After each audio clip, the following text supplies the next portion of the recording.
Salut à tous, on se retrouve ce soir pour l'épisode 2255 du Zap Image. On commence tout d'abord avec une info que j'ai oublié de vous dire hier. Antoine Griezmann fête aujourd'hui l'anniversaire de ses 3 enfants, tous nés un 8 avril. On est le 9 avril, donc ça que j'ai oublié de vous le dire hier. On va dire aujourd'hui, vu que c'était seulement hier. Donc sa fille Mia a fêté hier ses 7 ans, Amaro a fêté 4 ans et Alba a fêté 2 ans. Donc ces 3 filles sont quand même nées à chaque fois un 8 avril. Incroyable, une petite info concernant la famille Griezmann. On va parler maintenant de ce que j'ai parlé à midi les gars lors du match Nice-PSG hier où le PSG s'est imposé 2-0 et la banderole sur Galtier, surtout sur sa maman qui a beaucoup fait parler là. Donc suite à la banderole des supporters niçois visant Christophe Galtier, le GC Nice risque une amende autour de 5 000 €. La commission de discipline de la LFP étudiera le cas le 19 avril prochain. Il pourra avoir une sanction financière pour cette équipe de Nice par rapport à la banderole. Marquinhos, j'ai dit Marquinhos à midi, il avait joué son 400e match du côté du PSG et sur sa prolongation au PSG, il a dit prolonger, j'espère bien. On est sur les derniers détails. Mon 400e match avec Paris, pour moi, c'est incroyable. Je n'imaginais pas ça quand je suis arrivé ici, jouer autant de matchs du côté du PSG. J'espère faire encore 100, 200 matchs le plus possible. Bien sûr, il compte rester et même prolonger du côté de Paris, le capitaine Marquinhos. Loïs Openda, tiens, ce matin, les gars, sur Téléfoot, il a dit « J'ai confiance en moi, je suis quelqu'un qui lâche rien. Je suis passé par des périodes compliquées. J'ai cette envie de toujours marquer ou faire le travail sur le terrain et j'ai toujours envie d'être le meilleur. » Voilà ce qu'a pu dire Loïs Openda à midi sur Téléfoot, et il a également dit on mérite d'avoir une place en Europe avec le jeu qu'on propose et ce qu'on fait pour l'instant. C'est vrai que l'équipe de Lens actuellement dauphin du PSG avant le match de Marseille ce soir, vraiment il faut du très bon taf. C'est que Lens mérite une place, pourquoi pas en Ligue des Champions saison prochaine. Toujours sur Téléfoot ce matin, Konaté, il a dit en défense à notre poste, il y a tellement de joueurs avec tellement de qualité et moi j'aime bien cette concurrence car ça va m'obliger à toujours faire des bonnes performances. C'est que du côté de l'équipe de France en défense centrale, il y a beaucoup de pépites. Bon, il y a très peu de places, bien sûr, il y a 2 places titulaires, on va dire, quelques remplaçants, mais il y en a beaucoup qui sont déçus de ne pas être convoqués. Donc lui, pas de souci, il a dit qu'il adore la concurrence. Et pour lui, bien sûr, ça le fait aller encore être meilleur match après match, bien sûr, quand il y a une concurrence. Toujours avec Konaté, avec Dayot Upamecano, il a dit, toujours sur Téléfoot ce matin. On s'est toujours dit une phrase quand on était à Leipzig, quand on joue ensemble, on se fait pas confiance comme ça. On est toujours là pour couvrir l'autre. Voilà ce qu'il a pu dire sur son ancien coéquipier Upamecano du côté de Leipzig. Et toujours avec Konaté, il y a beaucoup de regrets, cette amertume. Maintenant c'est passé, on doit faire avec et l'utiliser comme force. Donc là il est revenu bien sûr par rapport à la défaite de la dernière finale de la Coupe du Monde contre l'Argentine. Direction l'Espagne, direction Madrid. Regardez la une aujourd'hui du Journal Sport. Donc c'est les journaux, on va dire catalans, mais qui parlent de la défaite du Real Madrid. Hier, Madrid jette le championnat après cette défaite 3-2 contre l'équipe de Villarreal. Et la une journal Mundo Deportivo, Madrid abandonne. En gros, Madrid lâche la Liga pour se concentrer peut-être sur la Coupe du Roi et la Ligue des Champions. Mais voilà, c'est fini, il y a 12 points d'écart. Si le Barça demain s'impose, ça fera plus 15 points à 10 journées de la fin. C'est quasiment fait, on peut dire, pour le FC Barcelone. Et on revient aussi sur ce que j'ai parlé à midi, les gars, sur ma chaîne principale par rapport à l'affaire Fede Valverde. Il aurait mis un coup de poing, je dis Alex Banea, après la fin du match. Et on peut voir que la pommette enflée après le coup de poing de Fede Valverde. Donc là, c'est le joueur Banea qui a pris un coup de poing, j'ai dit, de Fede Valverde. On peut voir en dessous de son œil, c'est un petit peu enflé. Donc voilà, il y a vraiment eu un coup de poing, les gars, de la part de Fede Valverde sur ce joueur de Villarreal. Il a réagi, Alex Banea, sur son compte Instagram. Donc il a dit « Je suis très triste de l'agression que j'ai subie après le match. Je suis très surpris de ce qu'on dit sur ma personne. C'est totalement faux. Je n'ai jamais dit ça par rapport à ce qu'il a dit, qui a fait disjoncter, on va dire, un Fede Valverde. Je vous ai dit, on en a parlé à midi. Donc Villarreal n'a aucune intention d'agir contre Federico Valverde suite à l'agression. Ils laisseront l'affaire dans les mains d'Alex Banea et aussi de la police, parce que la police a les vidéos de caméra surveillance. Tout a été filmé. Donc on en saura beaucoup plus là dans les prochains jours. On va parler d'un autre joueur du Real Madrid. On a parlé de Valverde. On va parler cette fois-ci de Benzema qui aurait refusé une offre provenant d'Arabie Saoudite avec un énorme montant, bien plus qu'il touche actuellement du côté du Real Madrid. Lui, il veut rester au Real Madrid. Donc pour l'instant, il n'a toujours pas prolongé. Mais on pense voilà, que le Real va bientôt lui proposer de prolonger une saison de plus et devrait accepter Karim Benzema. Et toujours avec lui, Javier Atalaya, c'est son entraîneur personnel de Benzema, son préparateur physique, on va dire. Son corps a changé, c'est un taureau. Il s'entraîne comme un jeune de 24 ou 25 ans. Karim Benzema, et malgré ses 35 ans, c'est vrai qu'il est encore très performant sur le terrain. Voilà, bien sûr, l'attaquant français. On va parler de Cristiano Ronaldo et Florentino Pérez serait en train de négocier avec Al Nasser afin d'organiser un match amical pour l'ouverture du nouveau Santiago Bernabéu cet été. Le retour de CR7 en terre madrilène, peut-être, parce que si c'est Real Madrid contre Al Nasser, Ronaldo, qui est un joueur de Al Nasser, reviendrait bien sûr du côté du Bernabéu. Donc voilà, c'est un match qui pourrait peut-être être organisé cet été, bien sûr, un match amical. Donc ce serait magnifique de revoir Cristiano Ronaldo du côté du Santiago Bernabéu. Et toujours avec Cristiano Ronaldo et Karim Benzema qu'on a parlé juste avant. Le plus de buts en Ligue des Champions sur une saison, regardez les 4 premiers, c'est les deux. Donc Ronaldo, 3 fois dans les 4 premiers. Ronaldo, n'oubliez pas la saison la plus prolifique en buts, c'est 2013-2014. Ronaldo avait inscrit 17 buts lors du premier match de poule jusqu'à la fin de la saison. C'était jusqu'une finale. 17 buts pour Ronaldo. Deuxième record, de nouveau c'est Ronaldo 2015-2016, 16 buts. Et ensuite de nouveau Ronaldo avec Benzema, 15 buts pour les deux. Et Benzema par exemple, c'est par rapport à la saison dernière, 2021-2022, où il a inscrit 15 buts, Karim Benzema. Et toujours avec ces deux-là, Patrick Rampillon explique comment Benzema et Ronaldo auraient pu jouer au Stade Rennais. En 2004 à Lyon, je vois un jeune qui n'est pas encore sous contrat, pas protégé, j'arrive à le faire venir avec son père et son agent au centre de formation, c'est Karim Benzema. Mais bon, il n'avait pas signé du côté de Rennes, il était retourné du côté de Lyon. Et 3 ans plus tôt, je vois un attaquant de qualité avec le Portugal. J'y vais, je lui demande son statut, sa réponse: monsieur, excusez-moi, mais j'ai déjà signé 4 ans au Sporting. C'était Cristiano Ronaldo, il avait 16 ans. Mais voilà, s'il n'aurait pas eu un contrat avec le Sporting, peut-être il aurait réussi à le faire venir du côté de Rennes. Puis ça aurait été une autre histoire, bien sûr, pour Cristiano Ronaldo. Toujours avec Cristiano Ronaldo, rendons-nous compte qu'il y a plus de 1644 buts sur cette photo, bien sûr cumulé les deux, et 12 ballons d'or, ça fait 5 pour Cristiano Ronaldo, et le reste bien sûr 7 pour Léo Messi.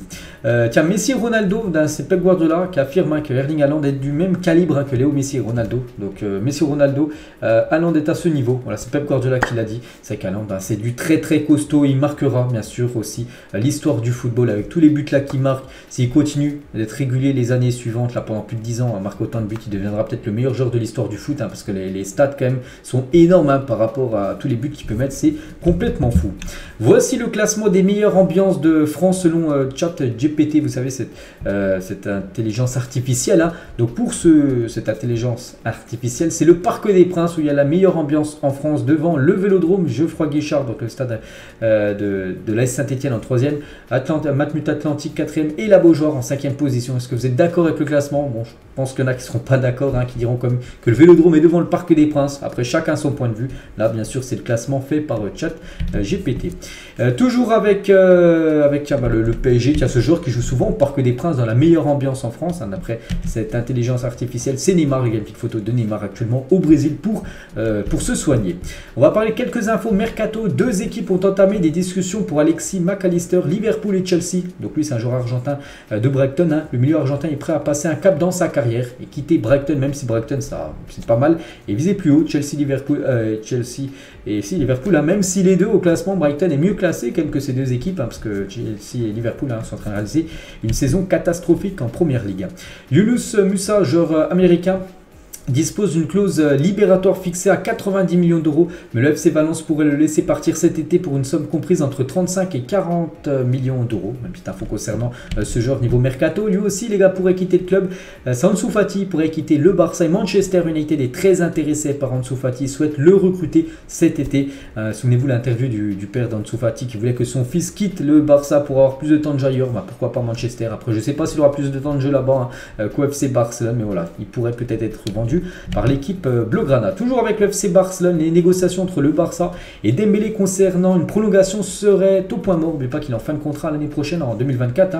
Le club catalan est dans l'obligation de réduire sa masse salariale et ne peut pas augmenter le salaire du français, parce que lui veut bien prolonger, mais voilà, il aimerait augmenter son salaire. Et le problème, c'est que du côté du Barça, le Barça cherche absolument à descendre quasiment tous les salaires des joueurs, et voilà, en gros, ça pose problème.